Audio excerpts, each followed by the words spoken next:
And here we're getting ready to change the rear brake pads and the rotor on a BMW. And here we're gonna go through the steps that you need to take to replace them. Once you check out the vehicle and move the wheel, you're gonna make sure that you secure the car from rolling back and forth, because at some point you will need to release the parking brakes. And if you do that and you don't have the car secured, you risk the car, falling and injuring you. So you want to make sure that you secure the other wheels from rolling.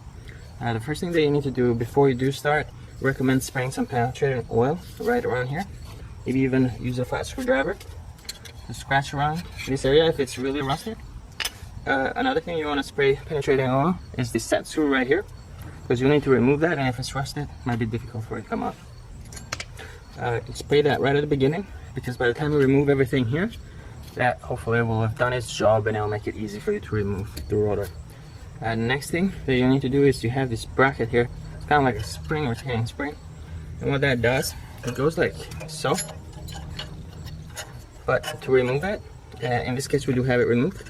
To remove it, you'll need to use a flat screwdriver to push this tab right here, to push it away and then pull it out. Because if you just simply try to pull this out, it will be locked in place and it won't come out. So remember, push this in towards the back and then pull it out.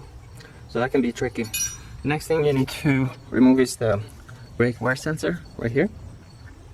So it simply just slides out. Use a flat screwdriver. Now on the back here, we have the caliper bolts, and you have caps right on the back here, two black caps.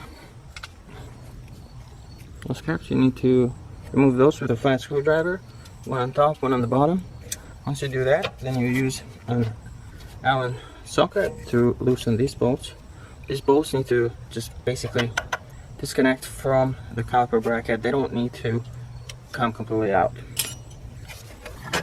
And once you do remove that, then the brake caliper comes out, and then here we remove the brake pads. Now we have the caliper spreader to push this in, because once you put the new brake pads in, if you don't push this piston in, they're not going to fit. You're going to come in here and they're not going to go in. So you need to push that as far in. Now do not let this hang. Just tie it up somewhere. And then the next thing is we have this caliper bracket. You got bolts in the back here, and this will usually be 18 or 19, and these are in there pretty tight, so you need to use a breaker bar to remove it. In this case, we have gotten these loose already,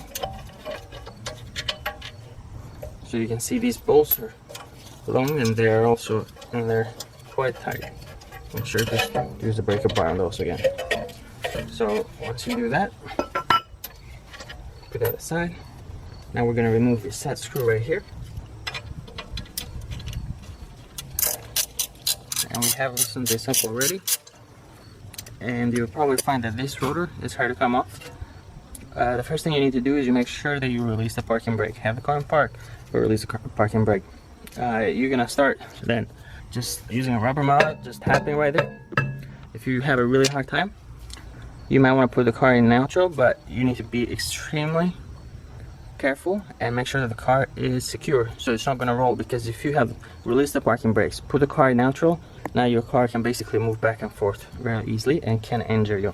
So, but if you secure the wheels, put jack stands underneath the car, secure the other wheels from rolling, then you can come in here and then you can roll this and tap it. Roll it and tap. Once you do that a few times, this will come loose